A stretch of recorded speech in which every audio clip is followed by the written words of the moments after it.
do Pai, do Filho e do Espírito Santo. Amém. Parágrafo Catecismo da Igreja, parágrafo 1459. Fala sobre a satisfação do pecado. Né? Diz assim, muitos pecados prejudicam o próximo. É preciso fazer o possível para reparar esse mal. Por exemplo, restituir as coisas roubadas, restabelecer a reputação daquele que foi caluniado, compensar as ofensas e injúrias. Aqui o Catecismo da Igreja vem nos falar que a gente deve fazer, né? Que a gente deve fazer quando a gente peca. Por exemplo, quando a gente pega algo que não é da gente, a gente tem que devolver. Quando a gente calunia as pessoas, a gente tem que reparar, tem que pedir desculpas, tem que tentar diminuir aquele estrago que foi feito. E a gente tem que compensar dessa forma. Isso vem nos ensinar o Catecismo da Igreja. Mas ele diz algo importante, ele diz assim, a simples justiça exige só isso, a simples justiça. Mas não é só isso que a gente tem que fazer. Ele fala que exige isso, mas além disso o pecado fere e enfraquece o próprio pecador.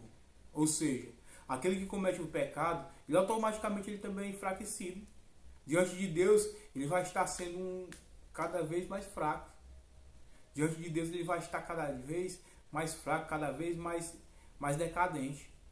Aí o Catecismo da Igreja vai lá na frente e diz assim, enfraquece o próprio pecador, como também suas relações com Deus e com o próximo.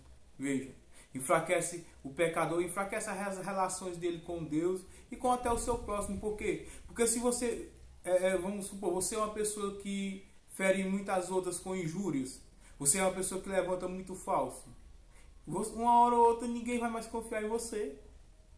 Você vai ser uma pessoa odiada por todos e consequentemente também por Deus.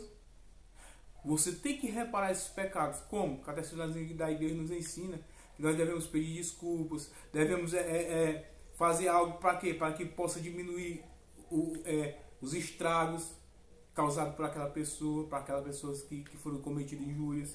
E o Catecismo da Igreja vai na frente e diz assim, a absolvição tira o pecado. Ou seja, temos que nos confessar também.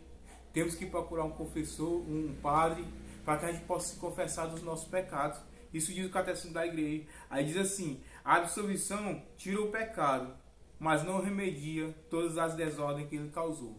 Ou seja, você vai se confessar com um padre, lá você é confessado, você se confessou, e lá o padre vai passar algumas penitências. Além de você pedir desculpa, além de você devolver algum dinheiro que você pegou, dinheiro, ou seja, algo que você pegou que não era seu, tudo isso faz parte da absolvição dos seus pecados. Aí diz assim, liberto pelo pecado, o pecador deve ainda recobrar a plena saúde espiritual. Ou seja, quando a gente vive no pecado, quando a gente tem uma vida pecadora, a gente se torna doente. A gente se torna uma pessoa muito doente. Então, quando você se confessa desses pecados, isso não diz o Catecismo da Igreja, você já vai estar se recuperando. Você está se recuperando dessa doença que você tem. E isso passa pela confissão, pelo arrependimento, pela tentativa de absolver, de diminuir os estragos causados pelo pecado. Aí diz assim, deve-se, portanto, fazer alguma coisa a mais para reparar os seus pecados. Deve satisfazer de modo apropriado ou expiar seus pecados. Esta satisfação chama-se também penitência. Não existe, o Catecismo da Igreja nos fala que não existe pecado perdoado sem penitência. Então, para você ser livre de se livrar da mancha do pecado, você tem que fazer penitência, você tem que buscar a confissão e você tem que se arrepender e tentar diminuir o máximo os estragos feitos pelo seu pecado. Amém? Em nome do Pai, do Filho e do Espírito Santo. Amém.